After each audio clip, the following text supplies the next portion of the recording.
One. No pressure. Okay. All right, well, welcome everyone. Welcome to Florida International University. Welcome to the Chapman Graduate School of Business. And I am welcoming folks live via Facebook. I will admit this is my first time living, or in this, whatever it's called, it's the first time. So to all of you out there, tell your friends, come join us, see what a little short man can do and screw up doing this live stuff. But anyway, welcome, seriously, welcome to FIU. I'm the Executive Director of MBA programs here at FIU, and we're delighted to welcome you. I'm excited that you're here tonight for this very special evening. We are an incredible institution. We are 50,000 students plus strong. Alumni all over the world, school rankings that are just skyrocketing. Our Chapman Graduate School of Business is now number 6 in U.S. News and World Report for international business. But more importantly, we are the school for dreamers and for strivers. We are a school where people here are transformed into something great. And that's really our claim to fame. So we're your school. We're delighted that you're here. We can tell you a lot about it. Come see one of our representatives after this evening. Tonight you have a very special night, a very special group of fine men who are here to represent the College of Business and also representing our country. And we are very grateful for everything they've done and that they continue to do. It's a very special evening, so I want to welcome you again, and thanks for being here.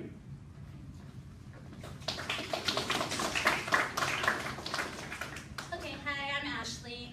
I'm the recruiting manager for the professional and executive MBA programs. I know I've probably spoken to a couple of you over the phone or have seen you around. This is where our offices are located. Again, I just want to wish you a warm welcome here to FIU. If this is your first time, maybe this will become your home in the future. Who knows?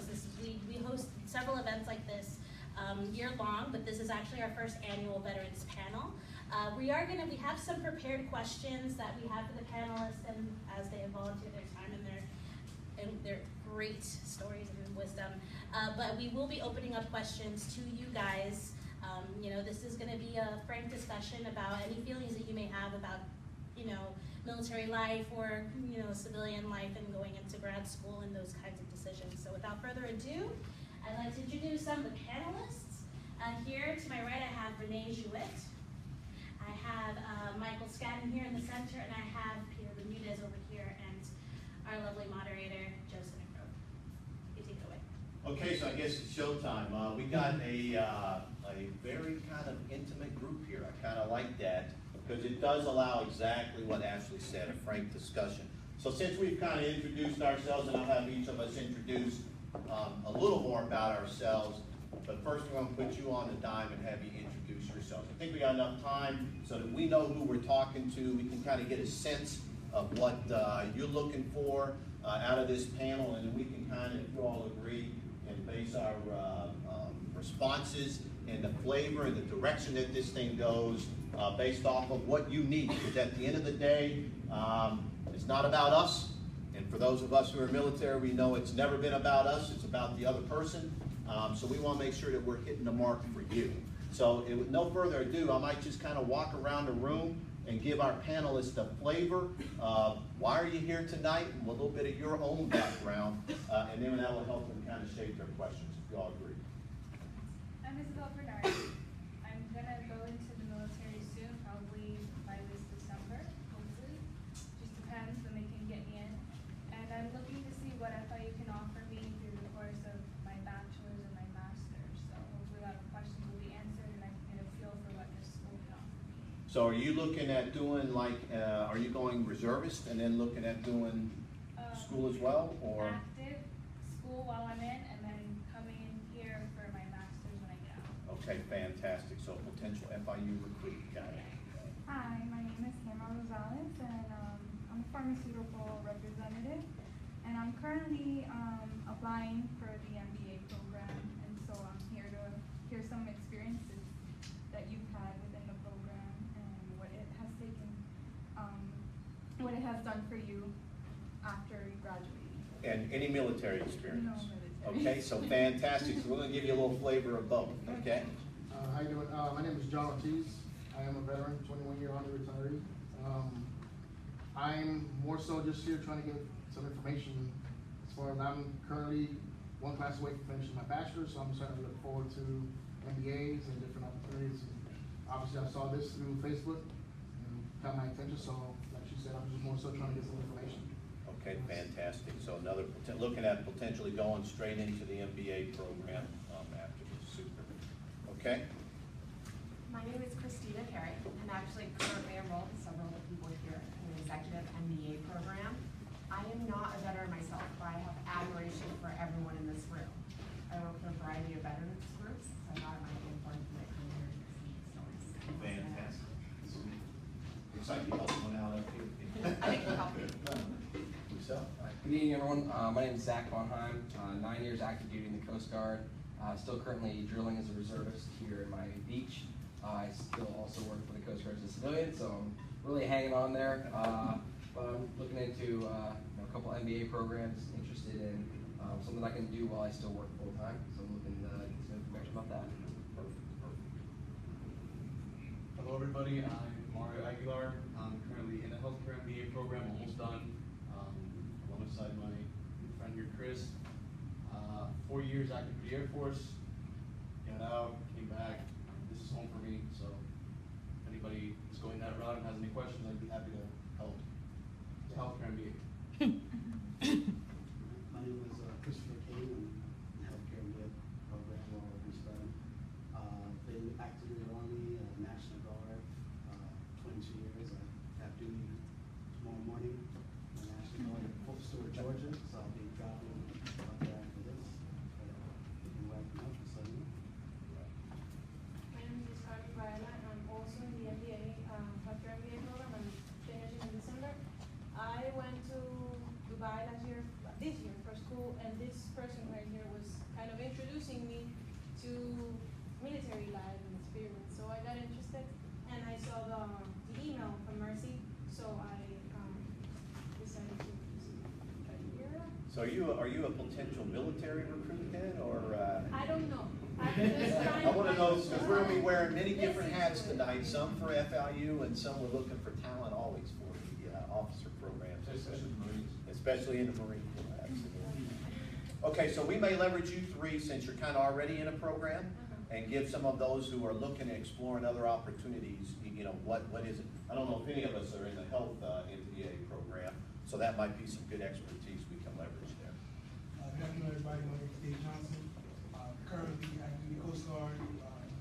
I do have my bachelor's degree from Oklahoma State University.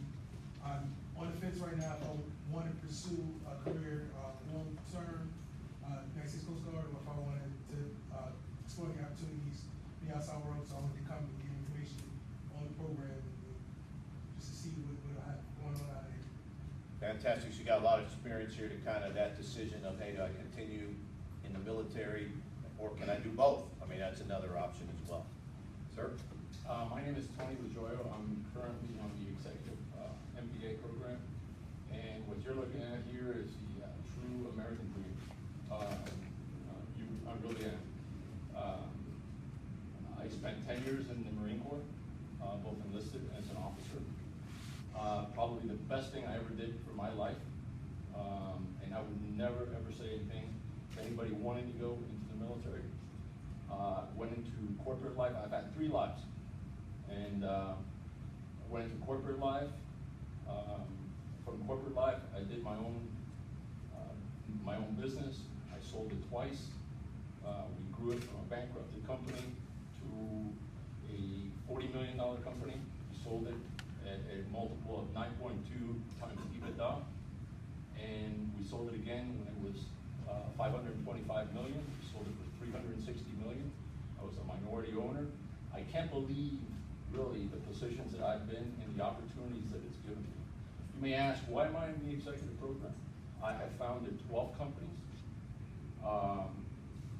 many of which I even gave one away during the brick and mortar and the .com.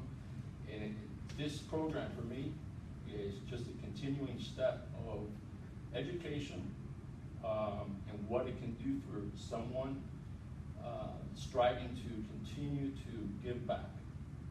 So I see myself also helping others, as well as, hey, listen, I have rough edges, so that's why also I'm part of the Executive MBA program. But I love this program. We are, I think, 28 cohorts. She's one, and those are 2 up there. And I'm very proud of this program and what it can do for anybody. So. Fantastic. Okay, well, you have the bios of our illustrious panel up here, and even the more illustrious, host up here myself. So, but I think what we'll start, hearing that, I think that'll kind of help us kind of gauge what direction we go with the questions, so we can get a little bit of everything for everybody who's looking to potentially either are at the verge of transitioning or are kind of looking at the MBA or other MBA programs as an option or opportunity.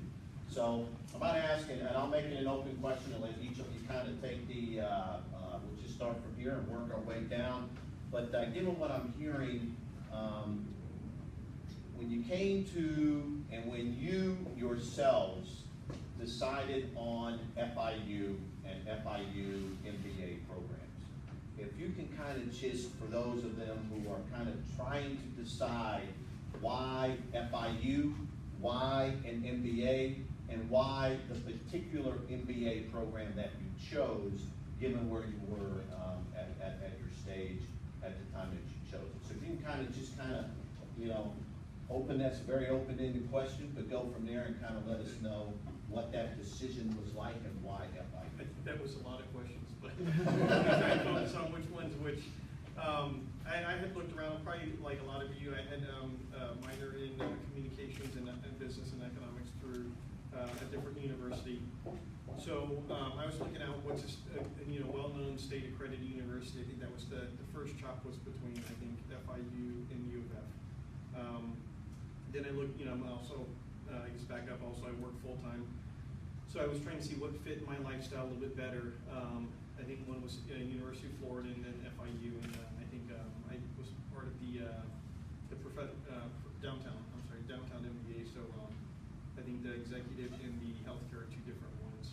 So that it really just fit my lifestyle the best, my learning style the best. I am not a self-learner on the internet, so I like the discussions we had. I think the cohort system was awesome because you stay with the same group of people for I think mine was 18 months. So you really get to know them, develop relationships, and like anybody in business, networking is everything. So. And you did the executive MBA program? No, I did downtown. Downtown, okay. All right, well, as you heard, I'm Michael Scadden. I'm in the executive MBA program. One of the reasons that I chose FIU is because, well, one reason is that it's a growing school and it's constantly in a process of self-improvement. You'll see that many of the colleges at FIU, especially in their master's programs, are going up at the ranks, both within Florida and nationally as well. A lot of my work centers around Latin America, and so that was another reason that I chose FIU, is because so much of their academics relates to Latin America and the regional affairs of that area. One of the reasons I chose the executive MBA is because it brings a sort of global perspective to the MBA program. If you have enough time in management or enough years on the ground in the workforce, then you can qualify for it basically based on your resume. It's a great opportunity for people that have a lot of time in the workforce and can have an opportunity to interview with the executive director and some of the faculty and see if it's something that will be a good fit for you. What else can I say? No, I mean, that nailed it, I think, in many instances. Hi. First of all, I'd like to say I'm really honored to be here and speak to all of you. All of you bring a lot to this panel. But for me, the reason I chose FIU first and foremost was family. I put my daughter through school at FIU. She graduated in 2014, and she had a great experience in FIU. So when I was looking at going back to school using my veterans benefits, the veterans benefits pay for 100% of a state-run college. And so knowing FIU through my daughter, that was the only school that I applied to. Now, once I looked at the MBA programs, there's a lot of programs here, and I really didn't know which one was the best fit for me. So I actually went to a few seminars and spoke to Ashley back there and a few of the other advisors about which program was what they all specialized in and what would be the best fit for me. And it was during my interview with Angel and Dr. Lazar that I came to realize that the executive MBA was best for me. One of the reasons is that I finished my undergraduate studies 30 years before I started my master's degree. So that's a big gap. And so I was going to be in a group cohort of people about my own age. Tony's a little bit older. We always joke with him about that. And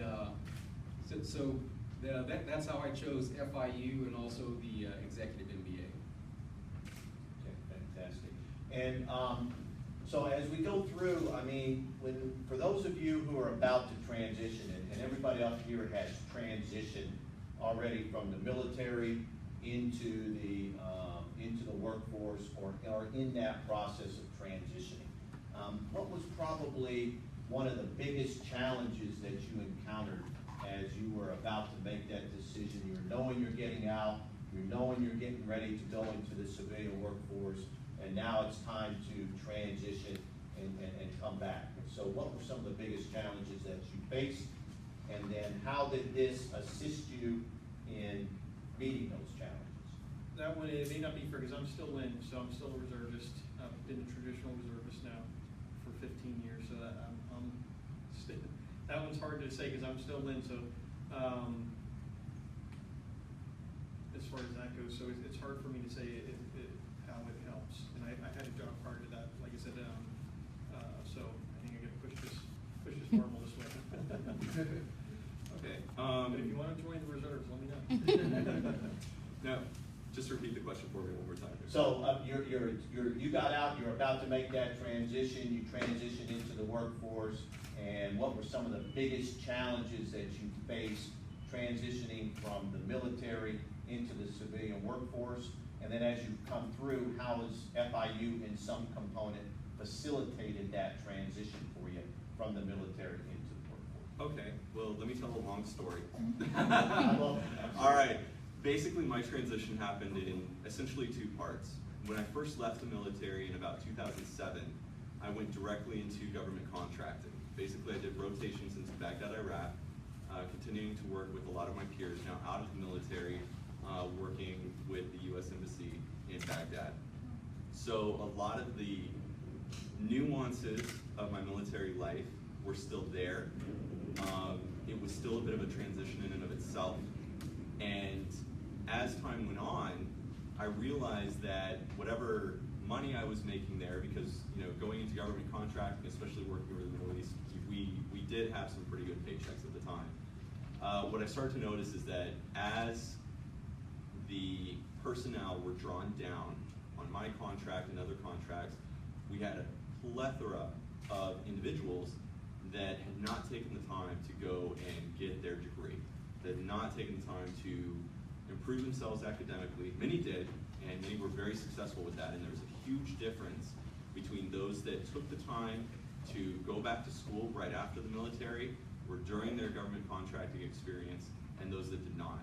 I, to this day, know many that have remained under or marginally employed because they didn't take that opportunity until recently to start their GI Bill. What I want to caveat that with is it's never too late.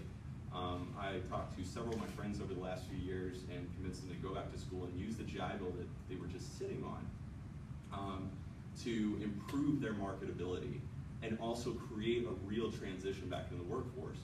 Because going from that transition from the military to government contracting, you're not entirely leaving that lifestyle. You're not entirely transitioning to civilian life. So my second transition came in 2012 when I left government contracting. I came back to take care of my daughters at home, and have ever since been doing a lot of consulting for different businesses. I've taken up a couple of different positions in the corporate world, and each new experience has led me to realize I needed to go back to school. I had a lot of credits behind me by the time I left the military, but I needed to turn it into a degree. And I knew that to be more marketable in the workforce, I needed to get my master's degree. And FIU was probably one of the best places to do that. By combining a couple of undergraduate certificates, I was able to kind of round out what I already had and graduate with my BA, and then go right into the Executive MBA program. And it's been a wonderful experience, and it's actually added a great deal to not just my marketability, but it's improved my own transition. Like I said, it's been basically two different transitions, coming back into civilian life as a contractor, and then coming back more so into civilian, or rather corporate life, once I left those positions as well.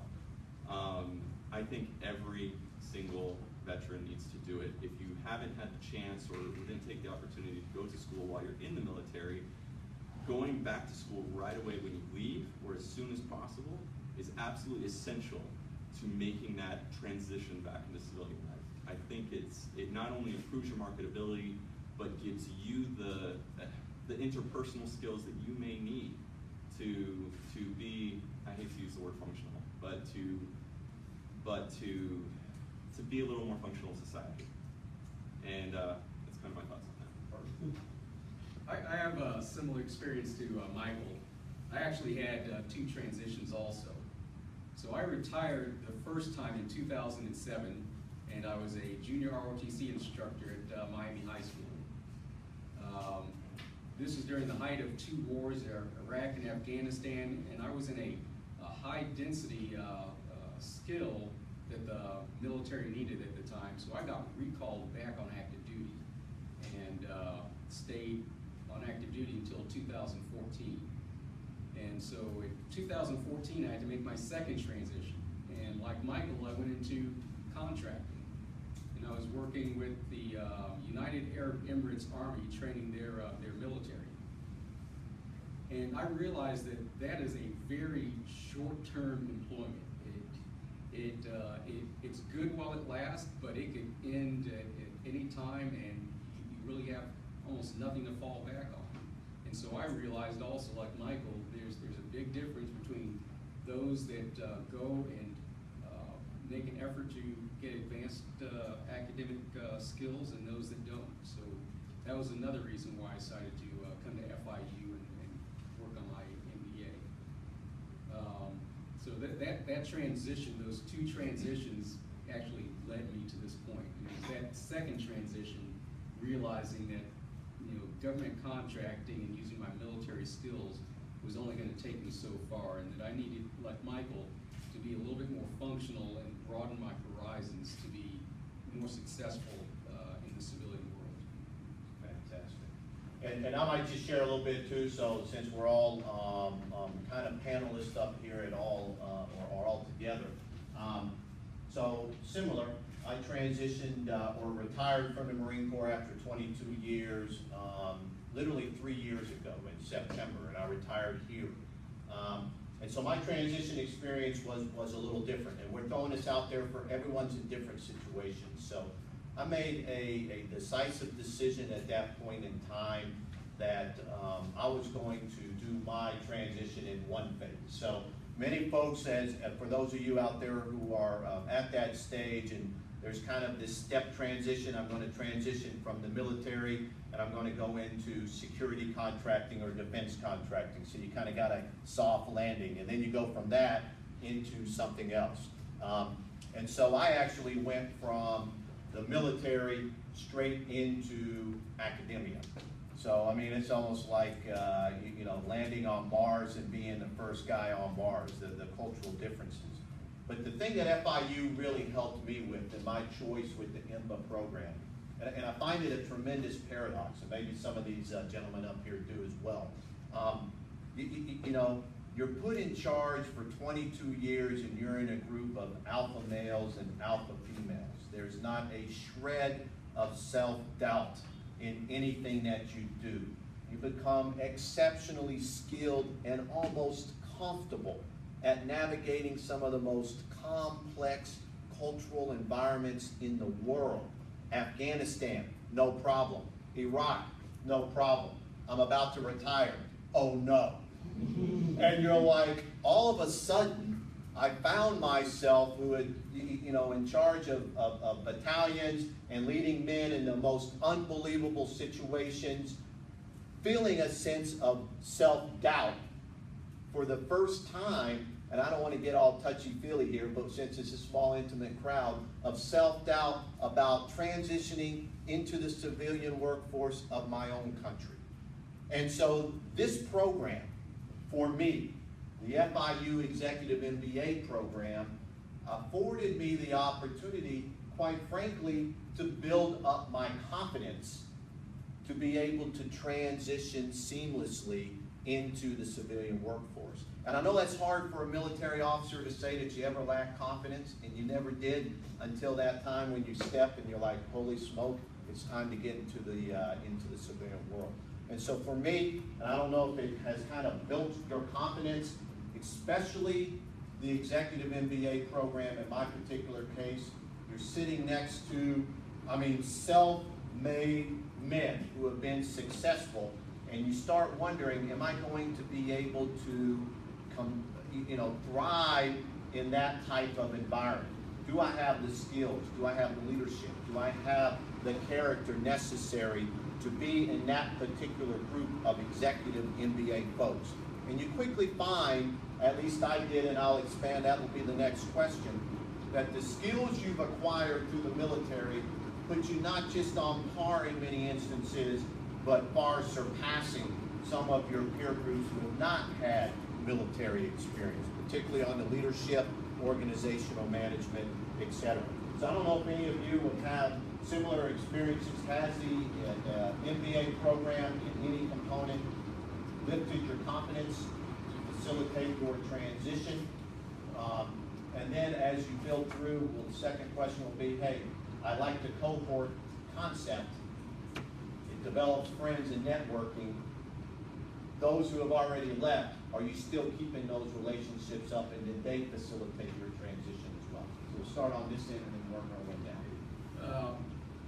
Like Joseph said, it is very scary leaving the military after such a long period. I spent 28 years in uniform, and so stepping out and then going into the civilian world, that was kind of scary.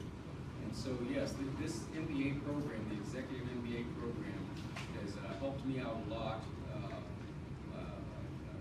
Really enjoying the academic experience, getting back into it after 30 years, meeting great people like Christina and Tony and Michael, and our cohort was staying together throughout the entire 22 months, and we're in small teams that are working really well together, and getting to know people very closely it's almost like being in the military. Feeling that really close-knit family and work together to accomplish tasks.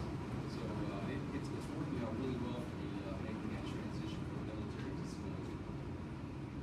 I don't have a lot to add to that, just kind of emphasize what Renee just said, is that with the cohort, I think it does make it a lot more comfortable for those who are transitioning from the military. Like you said, you get in your nice small groups, you're able to get to know everyone, you're able to become very close together.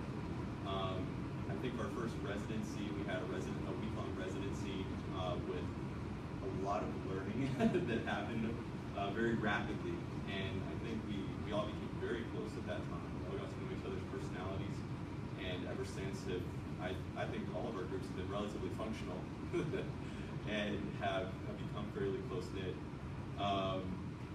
That's basically all I have to add, is that I think that helps with the transition, especially with the Executive MBA. I'm assuming the MBA is that cohort concept allows you to have that similar close-knit group dynamic. Yes, and I'm graduating in 2015, so I can say even to this day we still we still keep in contact, that we still network. You know, a lot of positions that, you know, we'll see available will help each other out, so from that aspect. The downtown special MBA or the executive MBA, whichever, that type of cohort learning has been beneficial for sure. I can't say I had the apprehension because I've always had a job. So in the civilian sector, it won't sound like that, but I've always had a job in the civilian sector. So we almost, you know, we moonlight in each end of the spectrum. But I can say, you know, as for, you know, and I've spoken it time and time again as far as, you know, business leaders and, you know, entrepreneurs and whatnot out there. I think there's no, nothing that equals, you know, a military, you know, a veteran or a military person or, you know, an officer as far as, you know, towards an organization, because, you know, we definitely build, you know, and they'll stay here time and time again, you know, that adaptive, agile leader. And by the way, that's also what the corporate world wants. So I think, you know, the complementary aspects of the military and private sector really go hand in hand. Okay, and so that, you know, we're kind of up at the stratosphere level here, and so I know that some of the challenges in the transition piece are kind of more tactical related type questions. And one of the biggest ones that come, or that I had as I transitioned is, how does this post 9/11 GI Bill work? Is it effective? Is it efficient? Does it work well at FIU as compared to other locations? What is unique for some of you who are kind of, hey, how do I navigate that component and that facet? Something we've all had to kind of do on different types. So from post 9/11 to World War II to top perhaps you know, Montgomery GI Bill type efforts, and we're popping jokes here, but there's several different types.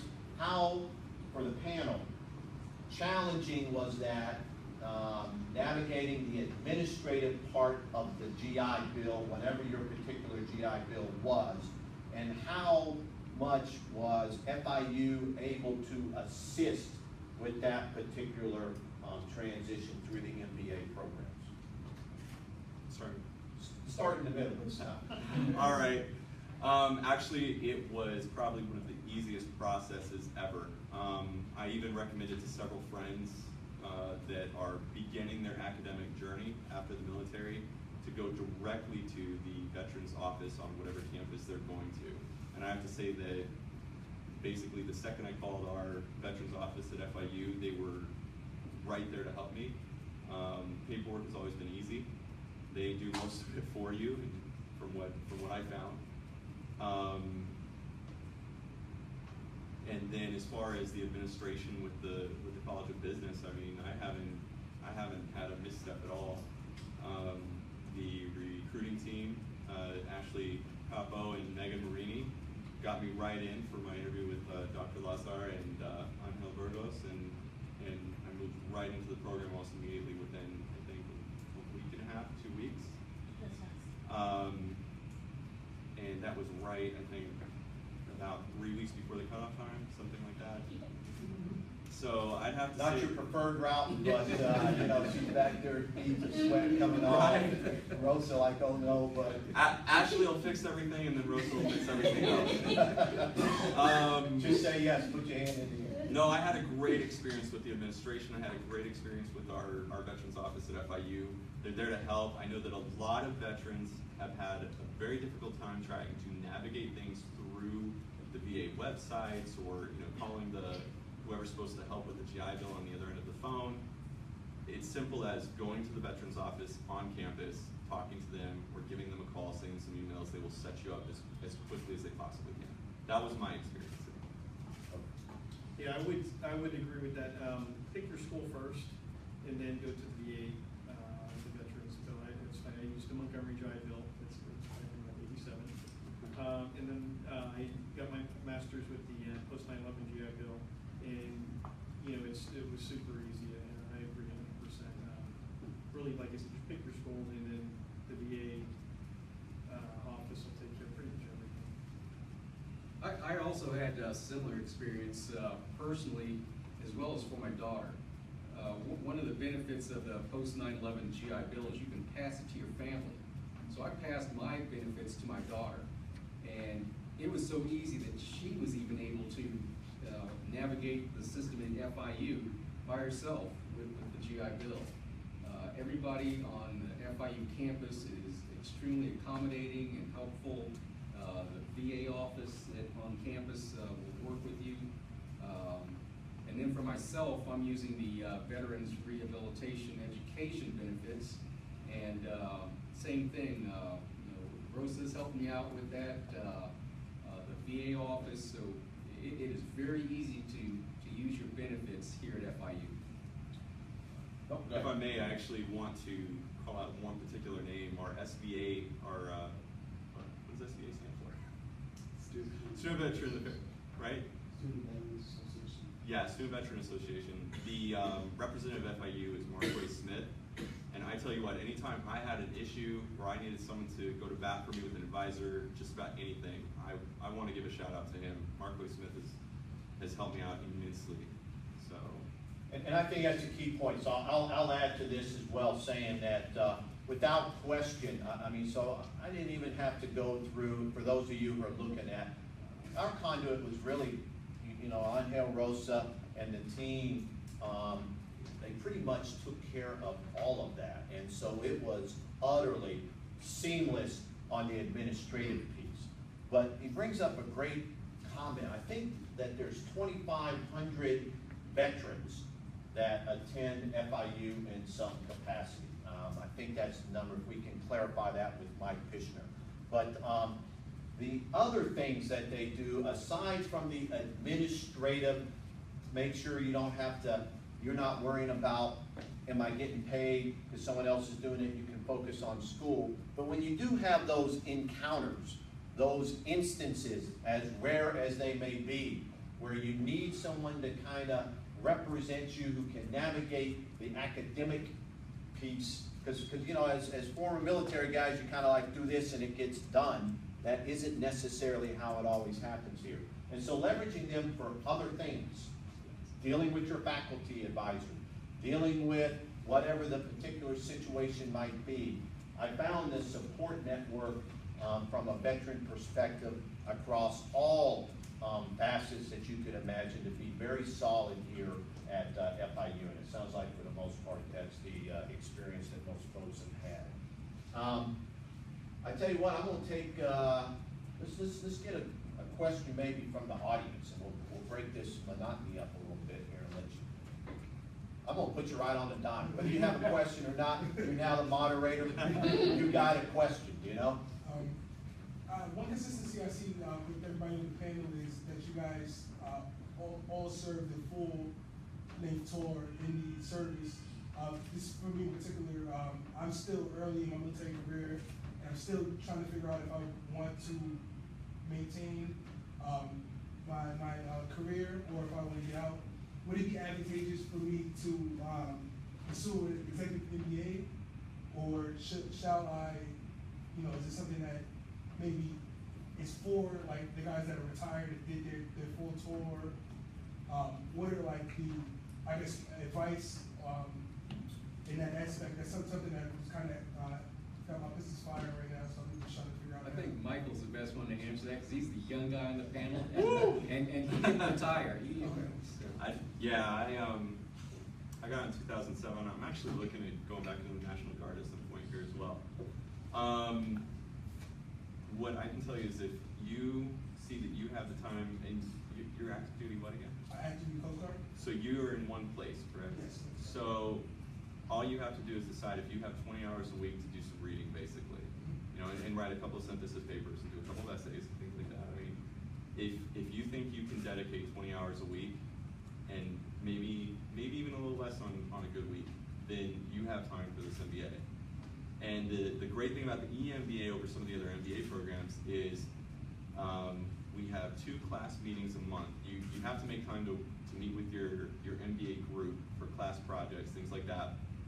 But we meet 2 Saturdays a month.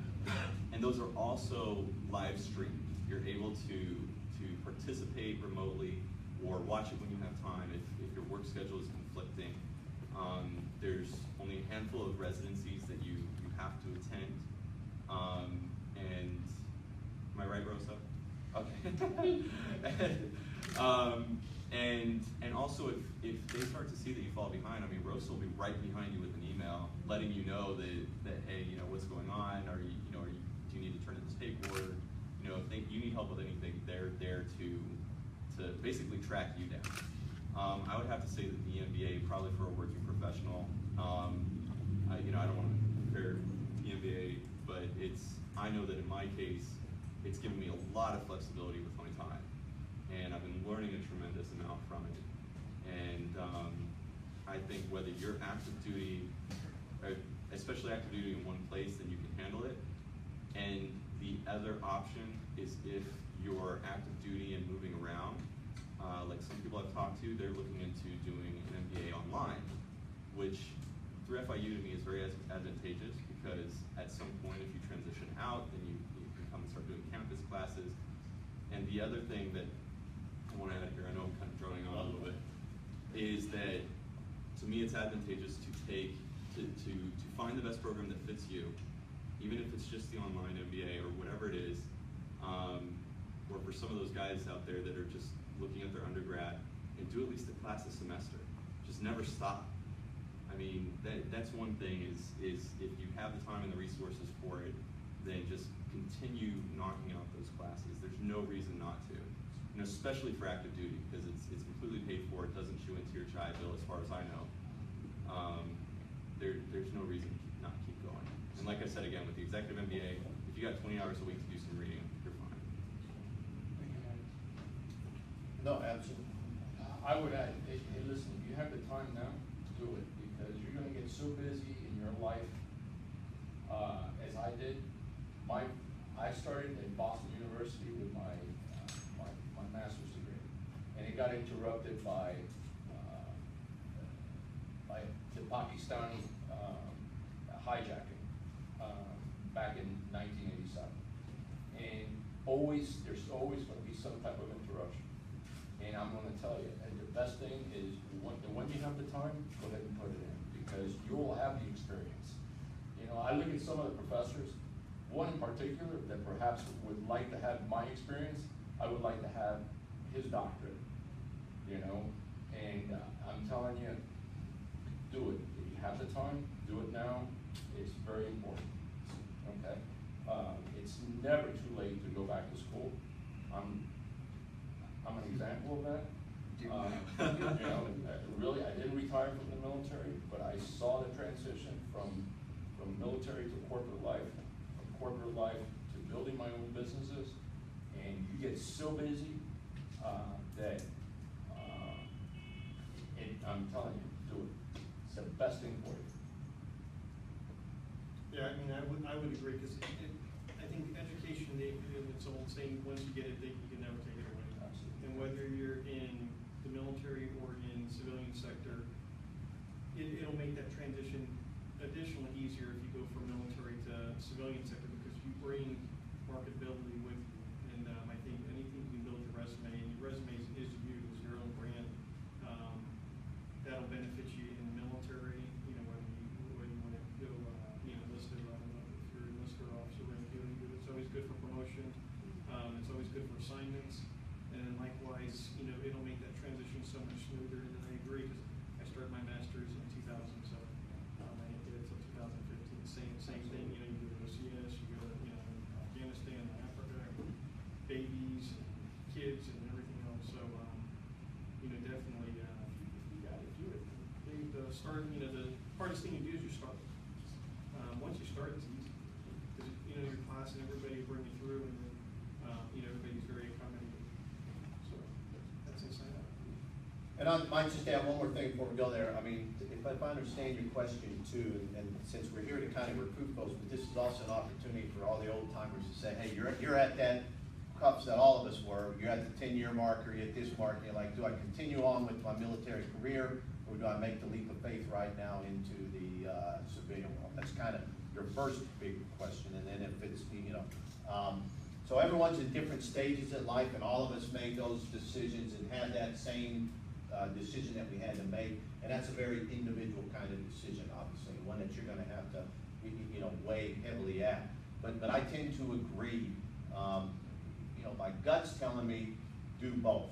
Stay in, and continue to serve is kind of where my gut's going. Because when I was at that time in my professional military career, do I stay in, do I get out?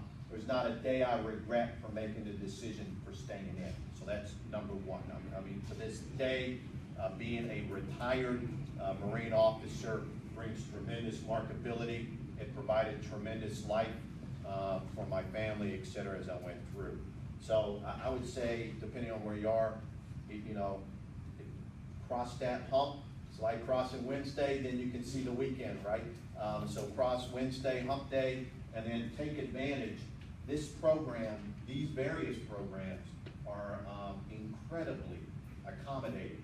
And what I found now that I'm in academia, I'm on the inside, I'm in the circle of trust, so to speak, is, so I get an opportunity to look across all the universities across the nation. And one thing that stuck out, and I've come to value it even more so now, a year plus after graduating from the MBA program, is that they have found the perfect balance between being accommodating for every one of the folks who are coming in without degrading the quality of the education and the quality of the degree.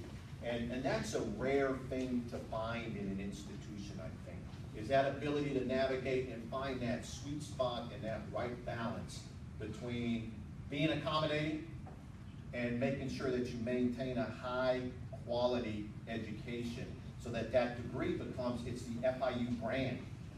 And you are part of their brand, so they're investing in you as well.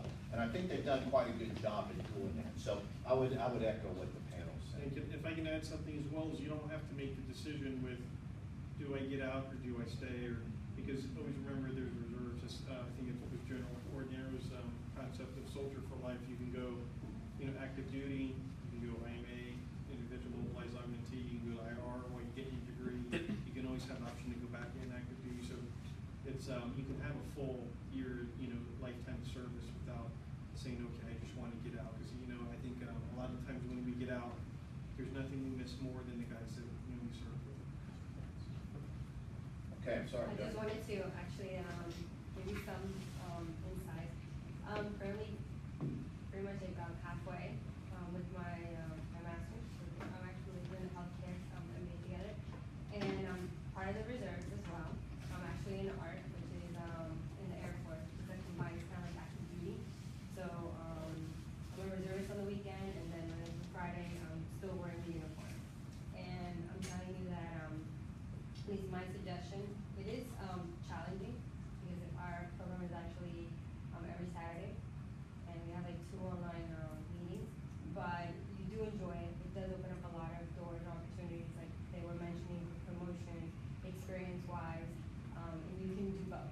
You can stay in, and like they were saying, if you're in a particular location, it is advantageous because you do develop those network opportunities with your cohort. Like for example, I hear Mario and Chris, and I met Liz on one of our trips that we were able to attend, and you do build those great bonds. You get to talk to them, you get to network. So I would say definitely take advantage of the program. Because that is not easy. There's a lot of times that you don't get enough sleep, but you know what? It's 18 months of your life. That's nothing compared to the rest of your life. And then you can keep going to continue your PhD and take advantage that right now you being active duty, you don't have to pay. You can still save that vehicle for something else. Well, I wanted to add to the conversation a little bit and actually ask all of you. Well, from an administrative perspective, we are always very thrilled to have military students because they bring so much to the table. So whenever we see that, we're delighted. They're confident, they bring leadership skills, they're articulate, all of the things these gentlemen are. So one of the things that's always I've wondered is, what does FIU provide, or what was the big takeaway for you that you didn't get in the military than you got here, perhaps? So you push it to this side. Well, for me, it's hard to answer that question right now because I'm only 2 months into the Executive MBA program. I could probably answer that better after 22 months, after I finish the program, but I am really happy to be in this program, and it is very fulfilling for me, and the cohort, the other people I'm studying with, the administration, it has just been an outstanding experience, and I'm really glad I made that decision. What I get out of it, I mean, honestly, the academics is the biggest part. I mean, in the military, you're learning a certain set of skills. You're learning to do things a certain way. I don't want to diminish what we do learn in the military, but the truth is it's not as broad as academics at a university are. Especially a university like FIU, which is a research university. I mean, it's very large. We have a student population of, what, 50,000, right? We have incredible colleges. Our College of Law has the highest passing bar rate of, I think, 87% in Florida. The College of Business is one of the highest rated for international business programs. You don't necessarily get all those broad perspectives during your military experience. You have a particular job that you do. If you have a technical specialty, if you're an officer, you have a whole bunch of people with a technical specialty that you're overseeing. Those experiences make you marketable. They certainly do. They give you leadership skills. And I think the leadership skills that I got in the military aren't necessarily something that I would have gotten, especially like as an undergrad or some of the other programs I've done. I would have to say that the EMBA program, for instance, has definitely enhanced my leadership skills and my knowledge of management, most certainly. Oh, definitely. But yeah, I mean, like it's night and day. You know, I mean, what you get out of the military is completely different from what you're going to get out of academics. And I think the two experiences together are very formative for any individual. I didn't memorize the stats like Michael did, but I would say, one of the biggest things I got out of it, and really the most important thing, is just that creative and critical thinking skills of how to look at things under a different paradigm. Because, I've been in really two sides, as far as military and police work and law enforcement, and, as far as even owning my own business, it brought a different way to look at things, and it's how do you synthesize that? It's really through the open discussions, some of the material, and just having really frank discussions with everybody about what works and what doesn't, not necessarily what's in a book. And I think that's what the benefits of the MBA style that we do, because you have a lot of executives and different people from different sectors. We had people from the financial sector and from the healthcare sector and from business and of course public safety, and so you get a whole lot more than I think if you go to, and not to malign just traditional at the university thinking, but I think you get a whole lot more when you come out into the world and look what location this is. It's in Brickell. I think you get so much more benefit from that. So that's my 2 cents. And if you have kids that go to the main university, at least you can throw an apple at me. But I think there's a tremendous amount of value from this type of program. And I'll say 3 things. So I got 3 things out of it that I didn't necessarily get out of the military. The number one is that thing I talked about. You spend 22 years and they give you a week of transition. And so there's a little, in my mind, from the military perspective, mismatch in that, facilitating that. They tell you what you can go do, but there's not that transition piece. So you lack that confidence. So the number one thing that FIU provided in their programs was that opportunity to ease that transition and to build my confidence up to be able to go and perform outside of, like I said, I didn't do a soft landing like phase 1. I'm going to transition into, something that's a defense contractor, and then when you make that full leap. So number one thing that they did is they truly facilitated that transition and augmented that experience from the military, that they maybe could do a little something else too. The second thing, unbelievable networking processes. So a lot of folks, when they transition and they get ready, they're pretty much transitioning into their home if they're coming here to FIU, and they look at a place to start establishing roots. And the thing that FIU provided, it's a local, it's worlds ahead, right? But it's got a very local flavor to it. And that's one of the beauties of it. And so if you want to establish roots in South Florida, I found there is no better place to do that than at FIU, and that the networking piece that I got out of the MBA program was something that the military didn't necessarily provide, but was absolutely invaluable. And then the third thing, which is a little on the touchy-feely side for me, y'all seeing a whole new phase of me here, is that it provided me a platform by which to transform perceptions that the civilians may have had about the military people. And I think we all kind of need that in some component, as we transition. Less than 1% of America serves in the military. That's a very small portion. The disconnect continues to get wider and wider. Perceptions develop that aren't necessarily based in any shape, form, or facet in fact. And so it was hard to transition and encounter folks, civilian counterparts that had no idea what you did.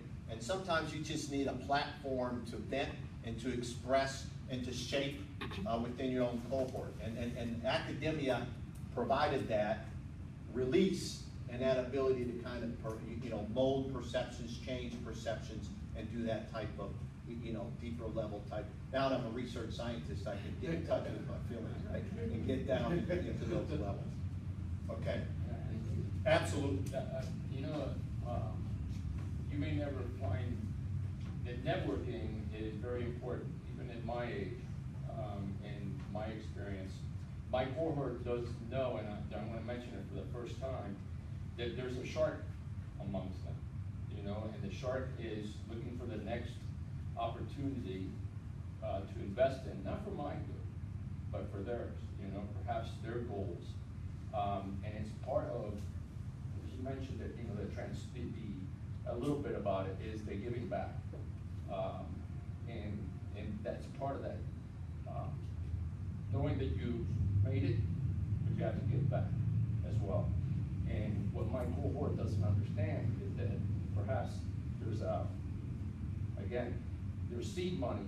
I look at it as an incubation. If anybody knows the word incubators, and that's what I look at it as. What's the next opportunity? What's something that's going to be interesting for them, something for me, and a way to give back.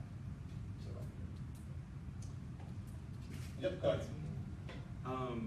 One of the things that I think we get out of going to University of the Veterans is perspectives that we may not have had before. And I think that's absolutely important. It's not that we don't develop any critical thinking skills in the military, but there is such a thing as a military culture. And I think one of the things that helps to kind of break people out of that shell is to go back to school and kind of get over our own prejudices towards academia, because it does exist. You do have a lot of people that come from a very military background that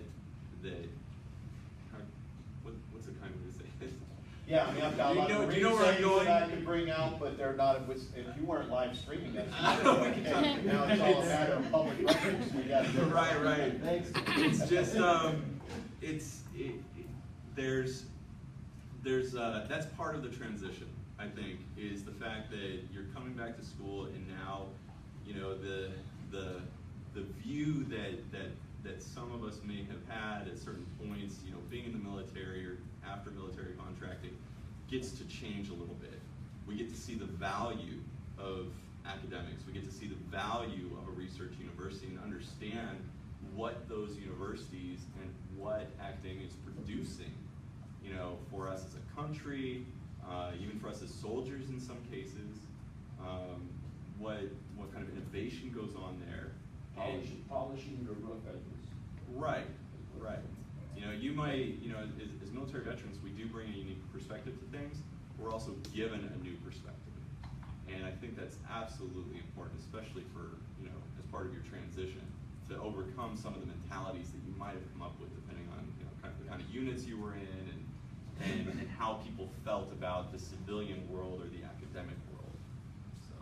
Do you mind if I just add from that, from my own perspective, not being a veteran, but helping veterans with training and job assistance? What I find with those that are more educated is they're able to market their skill set according to the corporate world. They're able to make that transition easier and facilitate it.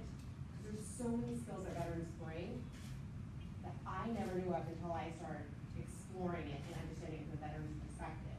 It's a matter of merging those two worlds together so you do understand. You only market those skills appropriately. I think that education really helps with that. Fantastic. Okay, I'm going to switch a little bit because I know we have a young lady back here who's got no military experience, but is considering, why in the world are you here?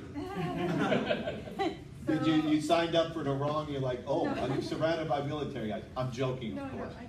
But so what is it that you're looking for, and what is attracting you here? What brought you here? What's your question? So basically, I applied recently, and so now I'm doing a lot of research. I have been researching. I'm an FIU alumni, and so I have been researching the business school for a while.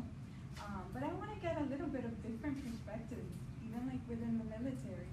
And also, he was saying, forgot your name, Michael?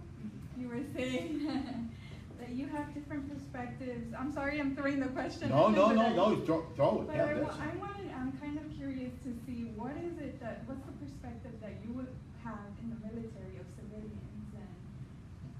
Can you talk? You tossed the question, but I missed it. That wasn't a good help. Or academia. Well, all right. Well, you can say, I don't know. Now, me personally, I actually did some college before I ever went to the military. Also ran off to Peru at the age of 17 to teach English as a hippie English teacher, all right, before I ever joined the military. So my perspective is a little unique. Also, when I went into the military, I went in as a linguist. First as a Korean linguist and a Spanish linguist, so I actually did basically 2 years of college as part of my military experience. And so the perspectives there are a little different. By the time I went to a special operations unit, I was seeing more and more of sort of this perspective from some people that, I'm sorry, it's almost like in some cases it's a superiority complex. You've gone to war, right? You've been in combat, and so a lot of us come away from that with sort of this assumption that we know more about life than the average civilian or the average academic in some cases. And we are not going to take this conversation down politics, but it's palpable when people, and some people that I'm very good friends with, they have a tendency to dismiss anything that is academic related.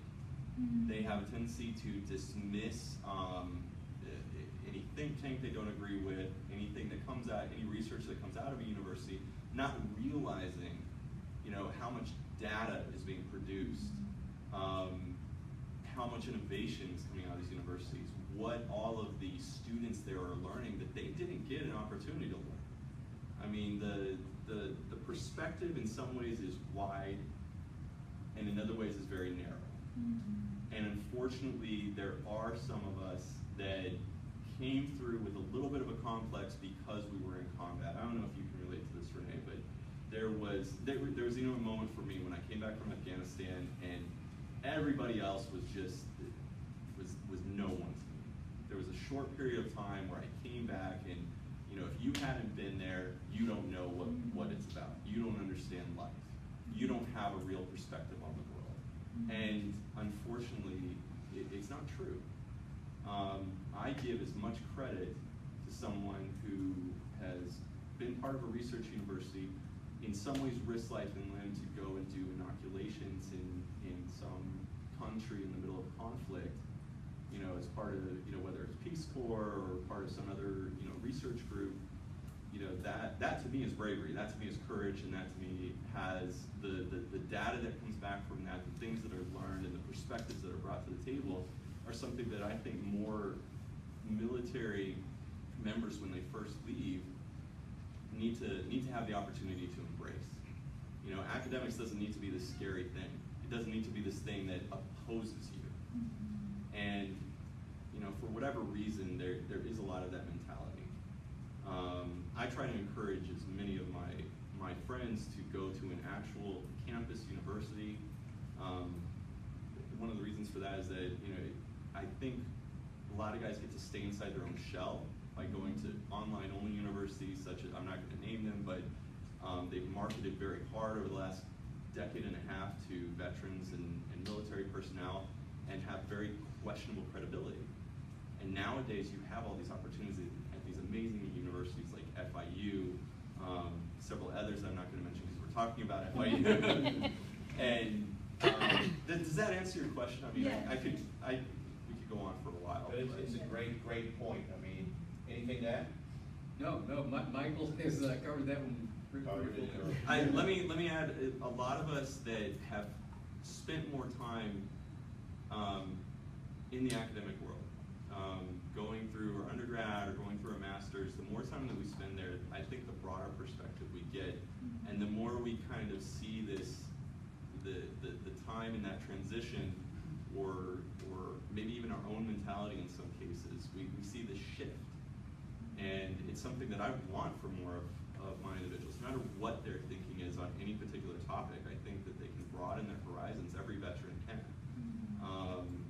And they have a lot to offer. You know, it is a mentality in some cases that has to be overcome. It's like a mental roadblock, and in some cases it's just that it's almost an excuse out of fear for having to accomplish something academically in some cases. So is that okay? Yeah, fantastic. Is that all right? I mean, you know, just going, really, I have a different perspective because I've lived civilian and military, a conjoined experience. So I've always been civilian and I've always been military, same way. And, you know, also, there's different branches of service, and you're looking at what, like 995,000 in the Army, between the Army Reserve, active duty, and National Guard. So to say, you know, one perspective, even within the military, is saying really is not. And I think the military also is doing a much better job trying to come into this, you know, the 20th century, so to speak. They've offered me, I think I've taken the, you know, the Lean Six Sigma. A lot of those different concepts, you know, are being offered. So, but I can tell you, you know, back to I guess marketing for, you know, veterans, especially for a business, there's no better place to learn leadership and to learn that drive that you have to be successful in business. That sometimes people that try and go into business just don't have, and you just can't. It doesn't get nurtured. You know, have to lickety split to make them successful. And I think that's probably why a lot of businesses fail, and as far as strategy and drive and whatnot. So I would go back to, you know, there's no better person to hire, you know, from as far as as far as discipline and the whole nine yards. And like I said, and, you know, they are getting better, and I've gone into civil affairs. So you know, our branch is really how to bring civilian skills into the military. So that's why I'm a little bit different perspective, because they bring me in the military to deploy me to bring my civilian skills, not the other way around.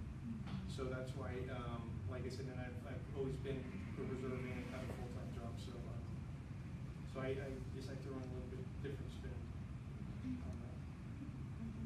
Well, I do want to add something to that. So Peter is working both worlds, civilian, military. Michael started off as a hippie, and yeah, I didn't smoke pot though. There was no. And you know, was fully immersed in academia. With me, I knew when I was a little kid I wanted to be in the military.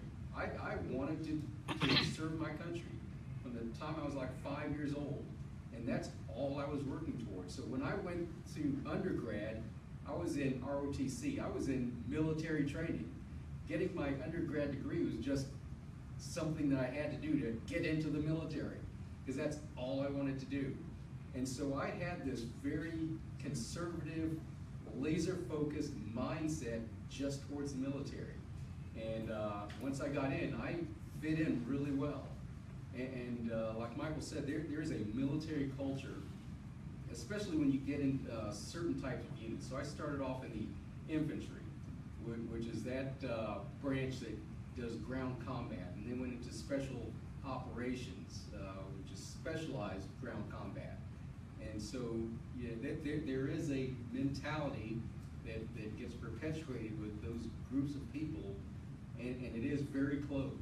And so when I came out and I got back into an academic environment, and I told myself I was going to embrace this, because I kind of brushed it off in my undergrad years, and I needed to embrace this in order to be successful in the future. So I'm really glad that I did this, and you know, there is a military mentality that I do have to break myself from. And I told my cohort that one of the reasons I'm in this is to learn from them and to learn how to be a more successful person. And the only thing I'll add is, you know, perceptions that I had of civilians, of folks who were not in the military, that I've changed obviously now, especially academic. I got a crash course, right? So they're even left of the normal everyday person. But for me, I always kind of looked at them as lacking a sense of obligation to something outside of themselves. You know, a sense of purpose for the greater good. That was kind of, you know, I always considered myself somewhat superior because I got it, and somehow everyone else didn't. You know, who didn't serve. And you quickly find out that they do. It's just, and that obligation expresses itself in other ways. Much like you said, I mean, there's a tremendous amount. You know, we have some folks from FIU who, when the Liberia crisis went down with the Ebola, they are the first ones that President Obama calls and pulls up. So here I am, a military guy, observing this, and am really kind of in awe. And it hit me at that moment when we find out that the doctor from FIU is the #1 person in America's response to reaching out to Liberia in this particular case and making a difference over there. And willingly, you can look her up, it's a TED Talk, she gives a TED Talk on it. If you have the skills and the talent, step up. And it suddenly hit me that we're not the only ones who step up. That stepping up occurs in many different shapes and forms. And that moment, which happened just, you know, shortly, it's taken me 2.5 years to kind of get past that, but it hit me right then that, you know, the perception I had, sense of obligation they don't possess, changed on a dime when I observed that happen from an academic PhD person who unhesitantly stepped up, had the skills, the talent, hopped on the plane and spent 4 months over there doing our nation's bidding. So I don't know if that answers your question or not, but hopefully it does. Okay, I think we got maybe time for one more question. Who's my lucky?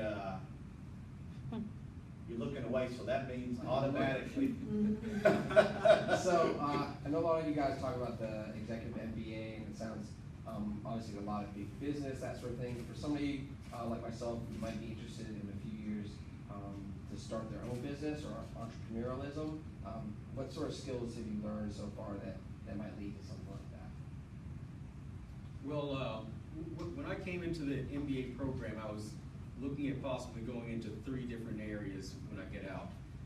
One was going into the job market for security, which feeds into my background, maybe going into marketing. And then the third option was entrepreneur. And the 2 months that I've been in this executive MBA program and learning, the first thing we're learning about is macroeconomics. opened my eyes, because I really had no business background at all, didn't know anything about economics. And right now, I'm looking at going and becoming an entrepreneur when I finish this and going into business for myself. And part of that is Tony here. In our cohort, listening to his experience and what he's done has inspired me to go that route also. I have something to add to that. It's an experience I had in my interview with Angel Burgos and Dr. Lazar. And I went into that interview and I called myself a struggling entrepreneur. And he corrected me and called me, he said, no, you're a budding entrepreneur. So aside from what you're learning, to speak to your question, aside from what you're learning is within your cohort and amongst the faculty here, and I'm assuming the same with the PMBA, you're going to be encouraged. I mean, not only will you get the functional skills that you need or the perspectives that you need, but they're going to find every word that they can, every opportunity to encourage you and empower you. So in just that little bit of that conversation in that interview, I think really gave me a different perspective on what I've been doing up to that point, what I was going to get out of it. That really impressed me as far as making that decision to get to the EMBA program. Question again? Just how you might learn small business skills, or where you think the MBA leads you in terms of perhaps becoming a business owner. I think overall it gives you, like you said, it really changed that paradigm of thinking. And broadens, how you think, I guess is the best way I can put it. You learn a little bit from different, from everybody, I think, from different professors. I'm like, okay, like anything else, in the military. You learn how you want to do things, and sometimes you're like, okay, I don't know how not to take that something. And that mesh of, and I go back to, because all the people you're with are, for the most part, aren't, straight out of college, so they're usually doing, some type of business, or they work for a business, or there's a couple of our guys that had their own business, so you kind of see what works and what doesn't, and really it's a cheap way to learn some lessons, because, in the business world, if you go out guessing, you're gonna learn those lessons, but they're gonna be expensive. That's a great way, and I'm gonna add one thing. I'm gonna let Tony close on this one, because he's he appears to be an entrepreneur here with some rigor. But I don't know if I know the MBA program's gone through a little restructuring from when I was there and what it is today. But while I went through it, when you talk about preparing you, a thread that went throughout all 5 of and I'm not sure if it still does this, was this concept of innovation and entrepreneurship. And so that, number one, gave me confidence from the skills perspective, that there was a focus and a concentration throughout the course that focused on exactly what you're talking about.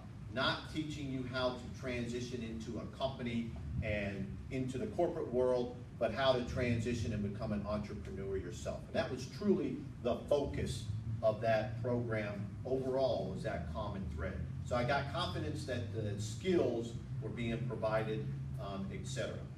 And the second, which now lead into Tony, you are surrounded by entrepreneurs. And I love the way you said it. I mean, it's a great way to learn cheap lessons.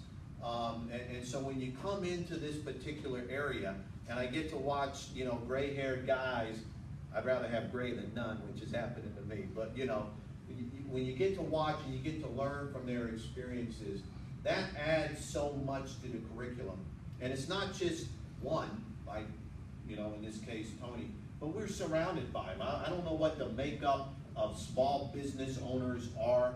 In my particular MBA, I'd say it was easily 50–60% of our class were folks who took a chance, went out and built their own businesses, and eventually, through not struggling, through budding, grew and blossomed and found one that worked. And so, that was really a compelling learning component for me as I went through the Executive MBA program. I'm not sure if that thread is still kind of there, or even if the thread's not the emphasis, What I know for sure and what I'm hearing, I'm gonna turn it over to Tony, is that you're surrounded by that mentality in your cohort. So Tony, you got anything to add to that?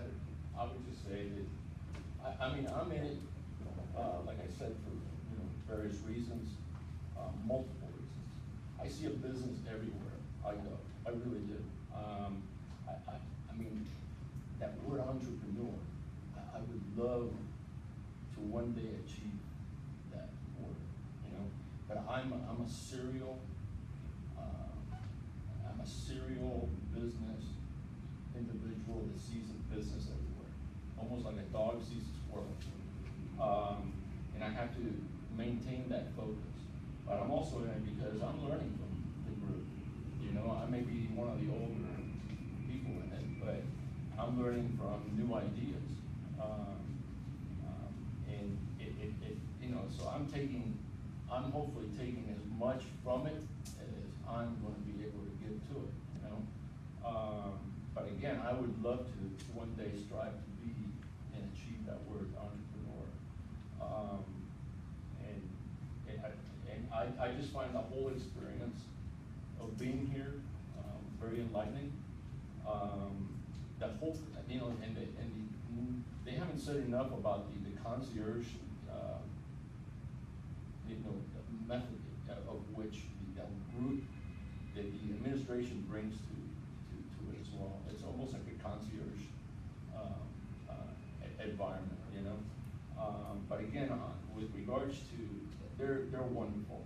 I can't say enough about that. They're wonderful. But as far as what you're going to gain, you may gain an individual like myself that has had and continues to have a lot of businesses, and that's a wealth of knowledge. I started my MBA at Boston University. It got interrupted. I have a field MBA from Mexico. I have a field MBA from Bolivia. I have a field MBA from Argentina. I was a managing director of all Latin America and Southern Europe, where I had a sales staff. And the thing is that every business, within a business, there's profit centers. When you talk about a profit center, you talk about another business. So wherever it's just, to me, it's just a snowball effect. And I love the whole aspect of being here and continuing to hone my skills, because what I have is a lot of field experience, and now coupled with, the tooth theory of it, I'm ready to take over the world.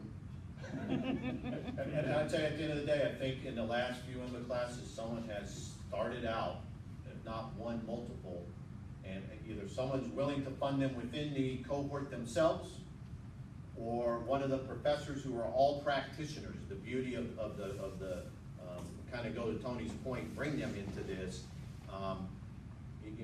We're getting practitioners, not just academics. But so whether they connected us or connected that person to funding opportunities to get there, or whether it's funding or business acumen or whatever that particular thing may be. So I think if we were to take a look at the productivity of the entrepreneurial mindset, okay, I don't even think it's a place where you go. It's not a destination or a name that you become. It's truly a state of mind. It's a mindset. It's almost like a disease. You're inflicted with it, and there's nothing you can do. Or all of us have it, and this program brings it out. And they bring it out in very real ways through the practitioners, through the encouragement, being surrounded by it, and then in more concrete ways by folks providing, looking for those opportunities and funding them. So we've had folks who have left from our particular, at least on the MBA side, in each cohort, literally starting businesses as a result of going through that cohort. And that's if you really want to get to where the rubber meets the road, hell, that's, heck, that's that part we're off now, right? Yeah. That part is really, really yeah, we'll good. blur it out. And it's really something that I think the program can pride itself on, is that focus on operational practitioner type thing. I think that's why it's easy for military guys to transition into this particular program. because it has an operational flavor to it. And we're accustomed to that operational flavor, that practitioner flavor. And they add just enough theory and academics that, okay, you can stay awake before you fall asleep, and then you're right back into the, okay, getting your hands dirty and stuff, so, okay. Can I add something to that? One of the things that I experienced as an entrepreneur very early on, while I was actually contracting in Baghdad, I started my own little company. I immediately got a small contract with a big name defense contractor, consulting for them, sending people to go and test out their equipment, what have you. But from that point on, I did struggle. And looking back, and especially being in this program, the whole reason I came to this program was to bridge the gaps in my knowledge. Because over time, no matter what I did right, or thought I was doing right, there was always something that, for me, I was a little bit behind the power curve. And, you know, despite some good experiences and despite some headway, I realized I had gaps in my knowledge, fairly wide gaps, and very quickly those have begun to close as an EMBA student.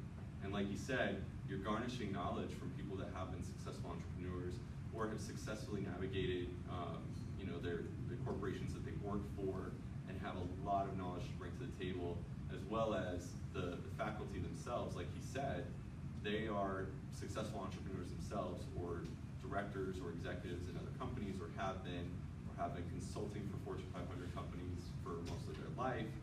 So again, my main point is I came here to bridge some gaps in my own knowledge, and that's happening very, very quickly. And I think you'll find the same thing. And I'm sure it's the same in any of the MBA programs at FIU. But the executive MBA program for me has really helped, while also speaking very well to my background in the academics that I've done in international relations or regional affairs, things like that. And I'd like to add one quick thing as someone who is not in the military, but who is a member of this administration. And since we do also have some healthcare representatives here, all of our programs do carry a lot of that entrepreneurial spirit. The Executive MBA, and I'm so glad that we have such an incredible representation here, and from the Professional MBA as well, they all carry a bit of that mindset, especially because of the culture here in Miami. You know, we're lucky to live in an environment where small business and big dreams really do come true. And when it comes to like the healthcare industry, for example, I mean, the healthcare MBA is really highly ranked as well here, and we're very lucky for that. But in regards to the different options that we have here, and things have changed since you guys have started, we actually do work really closely with our entrepreneurial center here for a lot of our MBAs, not just the executive MBA, but our professional ones as well. And we have a small business development center here too for investment opportunities and for growth. And I mean, there's a lot of things that I'm talking about that are like a little bit salesy, but you know, it's great to hear what incredible things you guys have had to say about your experience thus far and through the program. And I want to thank you all for taking this time out of your day, out of your week, all of you, to come here on a Thursday to hang out with us when Obama's in town.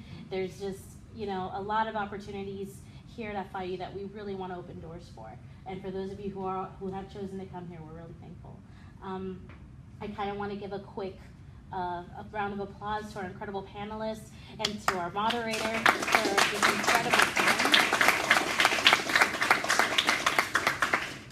And you know, it's so weird to have a live stream. Get used to it. Sure. Yeah. But I want to give you guys an opportunity as well to get to know yourselves, each other, a little bit. We have about like 10 minutes left of what the official program is. You're welcome to help yourself to whatever food is left and whatever wine is left. And again, thank you all for everything, and especially you guys. No. That's rare in a group of veterans, so go on. Yeah, thank you all so much. And if you have any questions, my staff is here. Again, my name is Ashley Capo. There's Sonia Zilberman in the corner. We have Matt Pachaguida here in the back. If you have any questions about anything that you've heard today that may not be necessarily military life, but anything about FIU, we can answer. All right? You have a great, great night. Thank you so much.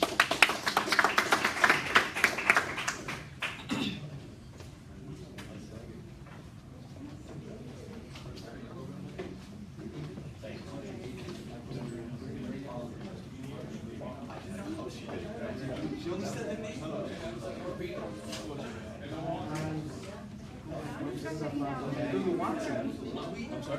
I'm gonna start heading out, but I should get a little bit of feedback. Yeah, Manon? Yes, ma'am.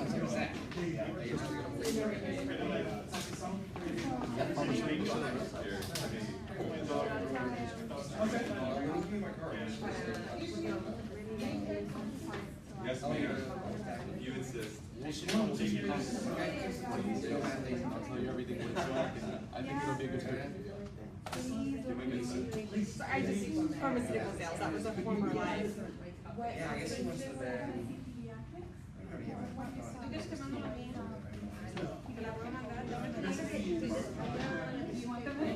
No, it's funny because now I'm a registered nurse, so I actually work in English children's, that's why. I don't know if these are ours. It's the secret to life, right?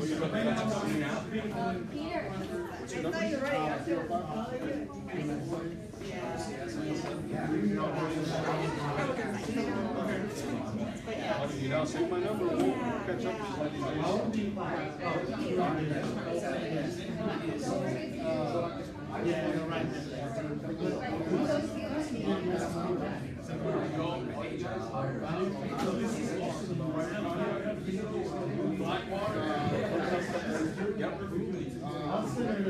I feel like I don't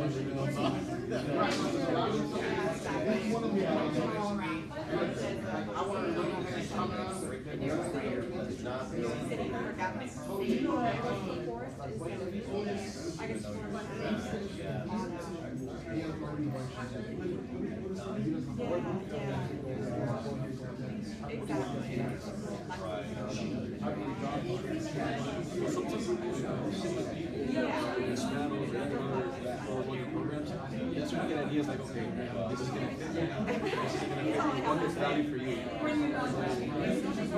That's when I say I help someone every now and then you'll be like, oh, I didn't know I was doing this. That's how it starts. All it takes is like, I was gonna go to a program, and what am I gonna do? Oh yeah, this is how we're doing. Just to see what they're doing. Once I did that,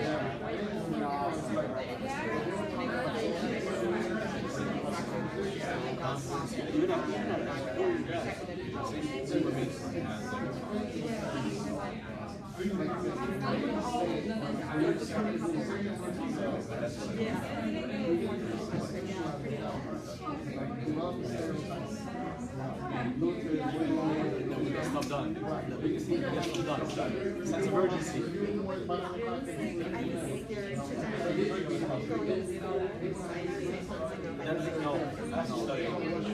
What role is about that? If you go to somewhere like nonprofit, it's stuff and it's frustrating, right?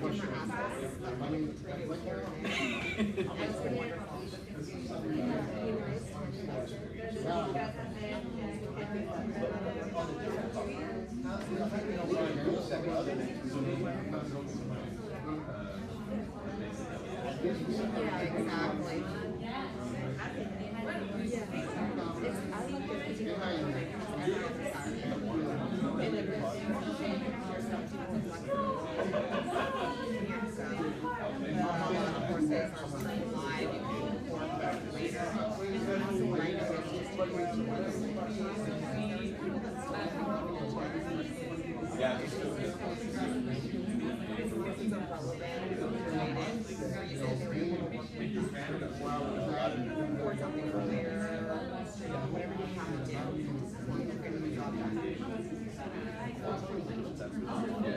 Crank up the intensity on things that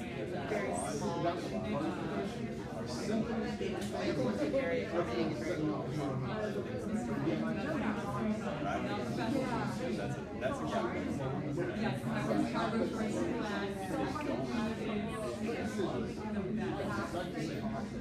Here's a link.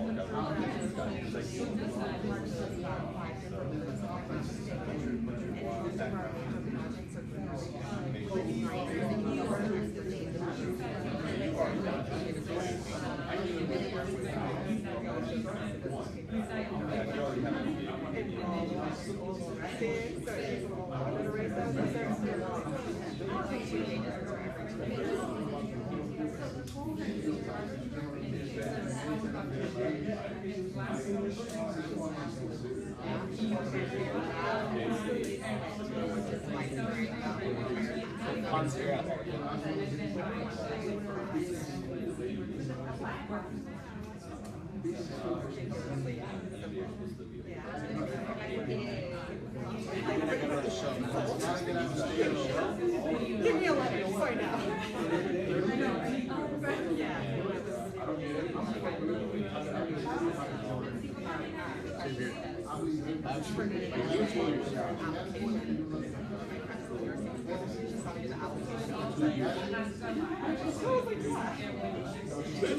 Not the similar process for her. Well, boot camp and all that stuff, right?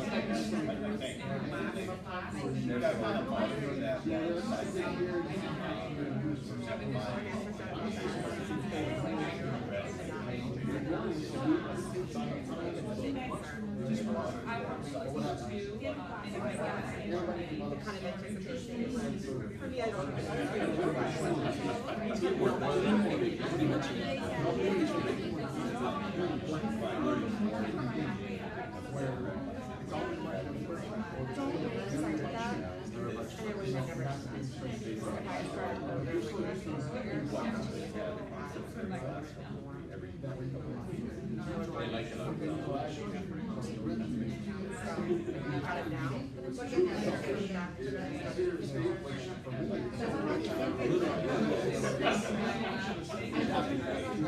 They say 18 months, but I think now it's 22.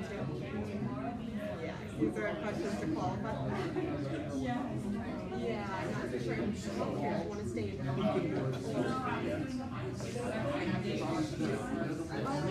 All right, everyone. Thank you for watching. Signing off.